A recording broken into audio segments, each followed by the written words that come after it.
orang kayak mata kering gitu ya, matanya merah, seringkali ada merasa cemas. Apakah itu ada hubungannya dokter atau bagaimana dokter?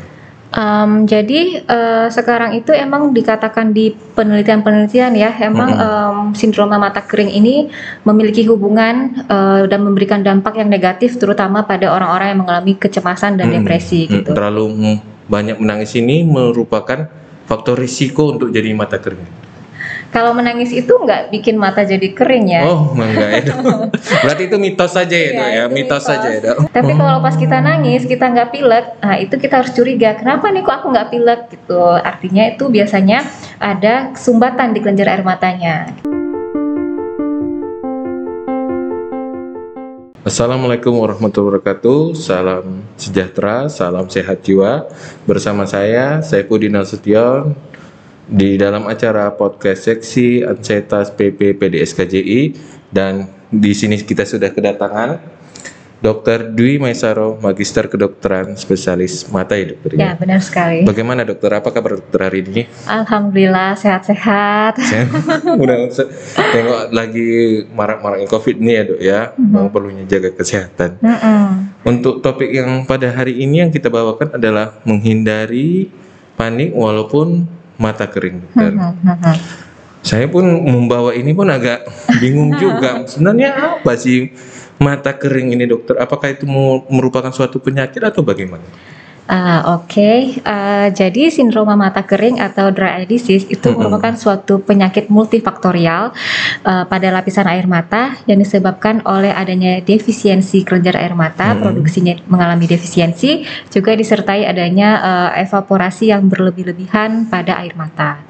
Jadi pada prinsipnya sindroma mata kering itu terjadi dua hal tadi, memang terjadi defisiensi produksi dan adanya proses evaporasi yang berlebihan. Oh, berarti adanya kekurangan ya dokter ya, kekurangan air mata. Terus dokter, mungkin kan kadang-kadang kan orang kayak mata kering gitu ya, matanya merah, seringkali ada merasa cemas. Apakah itu ada hubungannya dokter atau bagaimana dokter? Jadi sekarang itu emang dikatakan di penelitian-penelitian ya, emang sindroma mata kering ini memiliki hubungan dan memberikan dampak yang negatif, terutama pada orang-orang yang mengalami kecemasan dan depresi gitu. Jadi kondisi mata kering ini kan suatu kondisi yang sifatnya kronis. Pasien-pasien ini akan mengalami rasa sakit dan tidak nyaman yang berkepanjangan. Nah, akibat rasa tidak nyaman berkepanjangan ini itu tentu akan mengganggu kognitif seseorang, mengganggu pola tidurnya, moodnya, kesehatan mentalnya, gitu kan. Juga mengganggu kesejahteraan emosinya, aktivitas sehari-harinya gitu. Dan juga sindroma mata kering ini juga memberikan dampak negatif ke fungsi penglihatan. Jadi dia mengganggu kinerja visualnya dan persepsi visualnya. Nah, jadi hal-hal inilah bisa membuat dan memicu memperburuk keadaan kondisi kecemasan dan tingkat depresi seseorang. Oh, malah berhubungan berarti dokter ya, karena akibatnya mata yang kering ini bisa menyebabkan cemas juga ya dokter. Kalau begitu dokter, apa sih menjadi faktor risiko meningkatkan terjadinya mata kering ini dokter? Apakah salah satunya terlalu banyak menangis ini merupakan faktor risiko untuk jadi mata kering?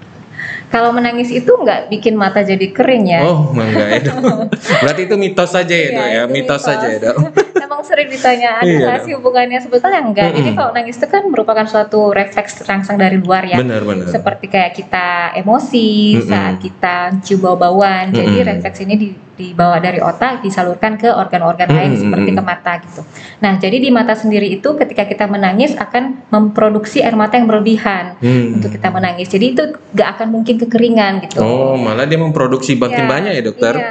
Justru saat kita nangis itu ada yang bisa kita evaluasi. Jadi kalau kita nangis disertai pilek, artinya kelenjar air mata kita itu produksinya bagus. Tapi kalau pas kita nangis, kita nggak pilek, nah itu kita harus curiga, kenapa nih kok aku nggak pilek gitu. Artinya itu biasanya ada sumbatan di kelenjar air matanya. Oh gitu juga tandanya ya dok ya. Saya baru tahu ini dok. Kalau misalnya menangis sampai kita pilek itu malah bagus ya. Alirannya lancar. Jadi kalau pas nangis nggak pilek, ayo harus ke dokter mata nih, harus dicek. Berarti cepat-cepat para pemirsa ke dokter mata ya kalau menangis malah nggak pilek ya dokter. Terus dokter, apa kalau begitu apa menjadi faktor risikonya dok? Faktor resikonya cukup banyak ya untuk sindroma mata kering, diantaranya faktor hormonal ya, karena hormon itu sendiri merangsang produksi air mata, juga faktor usia. Memang sindroma mata kering ini sering terjadi pada usia tua kan, karena defisiensi kelenjar air matanya tadi, juga karena faktor penyakit sistemik kayak DM, hipertensi, penyakit autoimun gitu ya, juga obat-obatan. Kalau kita konsumsi obat antihistamin, Ongestat, obat antidepresan, antipsikolitik, obat pil KB, terapi hormonal, itu obat-obat itu bisa memicu terjadinya sindroma mata kering. Dan juga yang paling sering itu karena ini gadget. Jadi kalau kita over di depan gadget seperti handphone, apalagi laptop gitu kan, dan melakukan aktivitas yang memerlukan konsentrasi visual yang tinggi, itu bisa menyebabkan mata menjadi kering karena refleks berkedip kita kurang. Nah, jadi kita nggak kedip, mata akan mengalami evaporasi yang berlebihan gitu. Oh malah, tapi memang agak susah kalau untuk zaman sekarang ini ya dok ya. Gadget itu kayaknya mungkin jadi salah satu kepentingan juga bagi beberapa orang itu. Iya, jadi dia emang udah bergeser kan. Biasanya sindroma mata kering lebih ke orang tua. Zaman sekarang tuh usia muda juga sering keluhannya mata kering. Benar. Kalau begitu dokter, apa sih gejala-gejala yang kita rasakan apabila kita mungkin dengan sindroma mata kering ini dokter? Gejalanya juga sangat bervariasi ya, tapi yang paling sering dikeluhkan itu seperti berpasir, terus kesat, panas, terus kayak ada benda asing di mata, juga matanya berair, seperti ada kotoran gitu. Nah, kadang saya ditanya juga nih, kenapa dokter bilang mata saya kering, kok malah berair gitu. Nah, iya benar. Jadi di mata sendiri itu ada namanya tearing reflex. Ketika mata kita sangat kering, maka mata akan dengan sendirinya memproduksi air mata. Tapi air mata yang diproduksi ini isinya hanya air mata biasa saja, tidak ada lapisan yang bisa melembabkan seperti lapisan lipid namanya. Jadi dia akan tetap menggenang dan kita tidak merasa nyaman karena tidak ada lapisan lipid yang bisa melembabkan mata kita. Oh, berarti kalau malah mata kita sudah berair dan menyebabkan risih kayak berpasir-pasir itu malah tanda-tandanya mata kering ya dokter ya? Iya dok. Kalau gitu dok, kalau misalnya nih tadi dari gejala-gejala tadi mata kering itu dok kita sudah mungkin jumpai pada diri seseorang, apa sih yang harus dilakukan penderita mata kering ini dokter? Nah, jadi sindroma mata kering ini 60% itu tidak memiliki gejala. Jadi kita tuh nggak sadar kalau kita sudah terkena sindroma mata kering.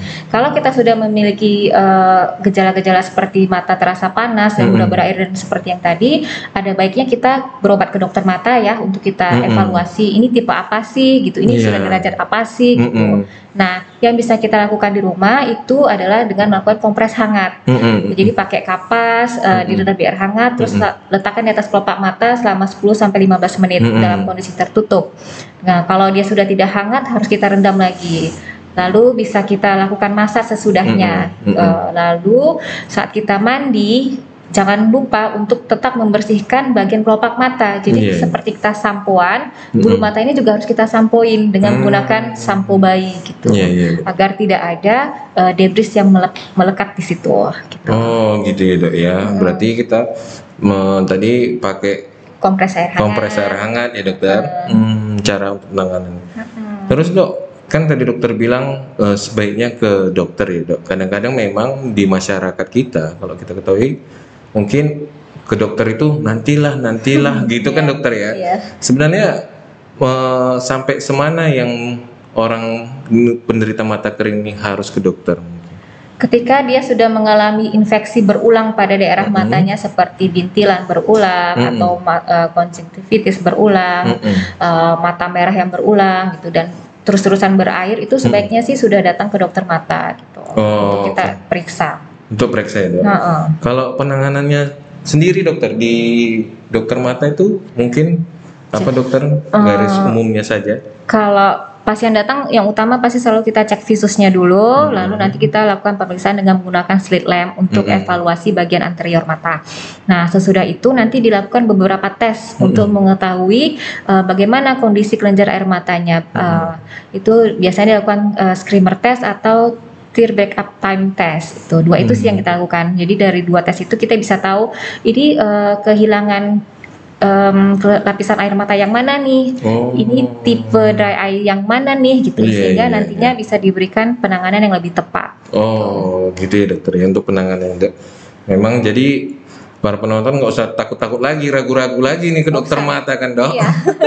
Penanganannya kayaknya sudah diterangkan dan mungkin tidak begitu menakutkan ya kan dok? Iya, karena hanya dilihat dengan slit lamp itu kayak lampu center gitu. Terus yang mungkin ini terakhir mungkin ada closing statement dari Dokter Dwi Maisaro untuk pencegahan mata kering dokter. Ya, untuk pencegahan mata kering tentu saja kita harus ingat ya, screen time itu setiap 20 menit sekali harus berhenti selama 20 detik, melihat jarak jauh sejauh 20 meter atau 20 kaki atau 6 meter, sorry. Jadi selain itu juga kita kurangin aktivitas outdoor maupun indoornya. Kalau emang harus di dalam ruangan ber-AC, sediakan humidifier. Kalau outdoor pakai kacamata gitu. Terus juga minum air putih 8 gelas sehari.